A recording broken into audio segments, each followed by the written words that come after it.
Thanks for staying with us. Let's go to the United Kingdom, where the heat is up in the House of Commons over migration control. Official figures released on Thursday show Britain has seen a record increase in its net migration of 606,000 people in the past year.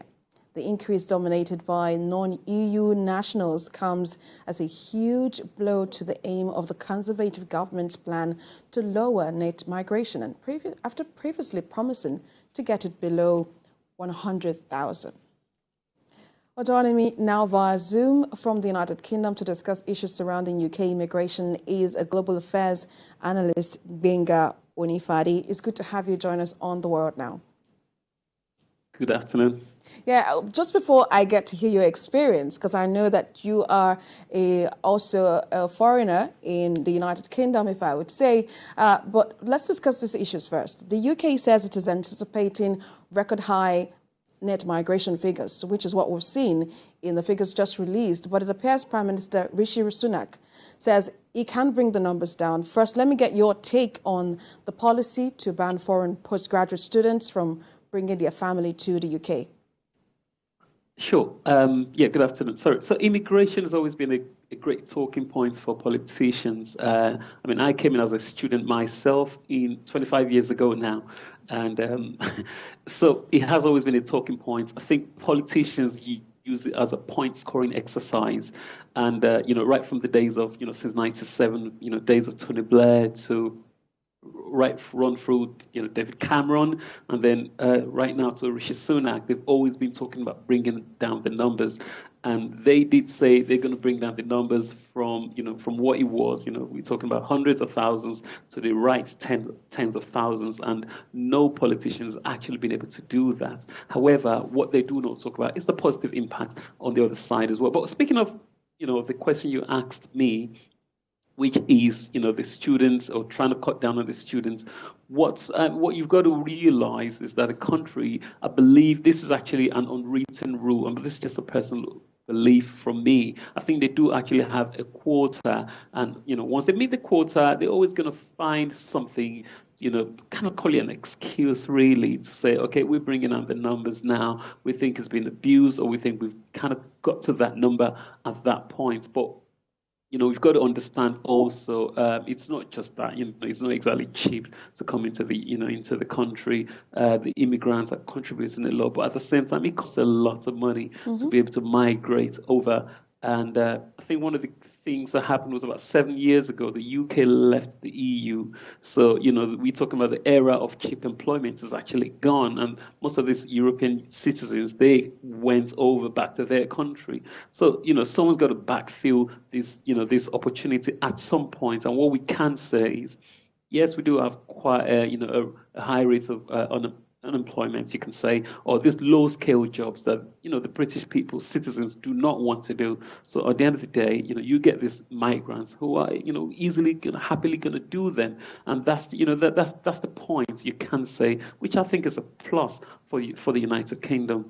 I think that the last interview the Home Secretary had was talking about how we should, they should start training people to be, fruit pickers. But unfortunately, you don't really get many British people who want to brace that condition, and the pay is not exactly, well paid. So, or the job's not exactly well paid. So it's quite unfortunate.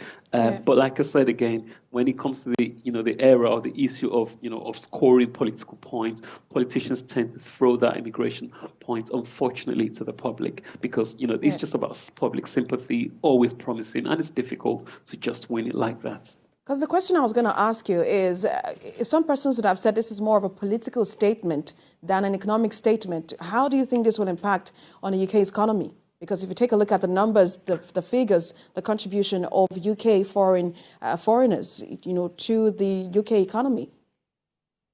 Yeah, you're right. It's probably more of political than economic statement, but it should be both, because I think as of last year, the data release was about, just from international students' fees alone, they contributed £41 billion to the economy, and that's not a small amount. And one thing people need to realize, if you actually look at the trail, when we had Theresa May as the Prime Minister, she wasn't allowing people to bring in their companions, their relatives, to study. And one thing I studied from data, it proved that UK, which was at the forefront of international students, which is quite friendly, and of course, being it's competing very well. It's an international student-friendly country, if I can say. It started trailing down, and people started pulling more for Australia, for America, for Canada. There's similar nations, but with friendlier policies. But as a result of that, so you're right. It's more political than immigration, than economic. And of course, UK realized, okay, we're actually losing money because one thing you've got to understand, which I say to people, is education is business, and they're losing funds to this side. So decided.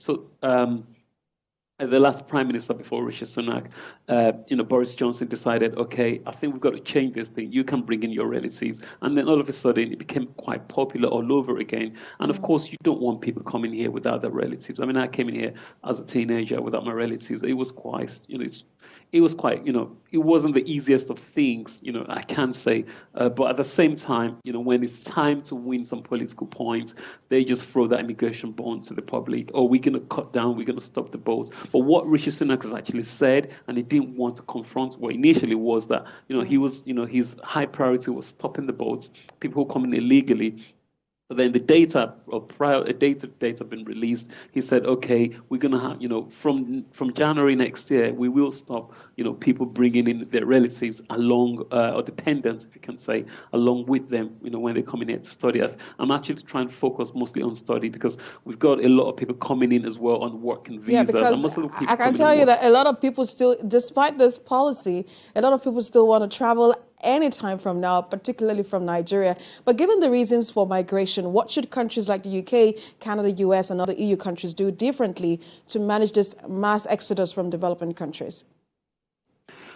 Very, very good question you said there, but I kind of think the answer is actually within the question because, to be honest with you, you've got to look at, should I say, I wouldn't call it Africa in general, but I will relate it to my home country, Nigeria. We've actually abused, where we have, the key people, members of parliament in power, who've actually, a lot of them, we're not exactly known. I think the last infamous statement made by Cameron was that Nigeria is a fantastically corrupt country. And unfortunately, where's the destination where all this money could go to? They come right here. So we haven't actually got the policies which dissuade the politicians or the people in power from abusing their positions. And of course, even right at home, we kind of see this thing and we kind of realize, we've seen why, being political affairs or being a political appointee, it's a very friendly, or it's a very key place to be. It's kind of like a do or die, like we say.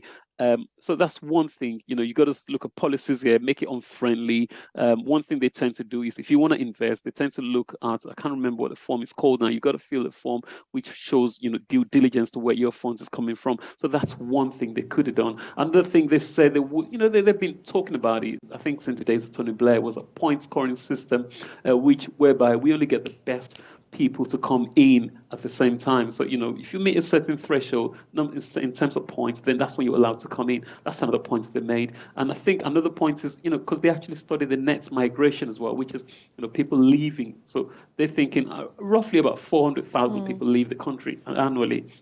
So they said, why not make it a one in, one out policy? So these are some of the three things they said it could, which could have been done anyway. Yeah. I think, in my opinion, and would have been better as well. Global Affairs analyst Gbenga Onifade, it's always a pleasure speaking with you on the news. Thanks for having me, Sarah.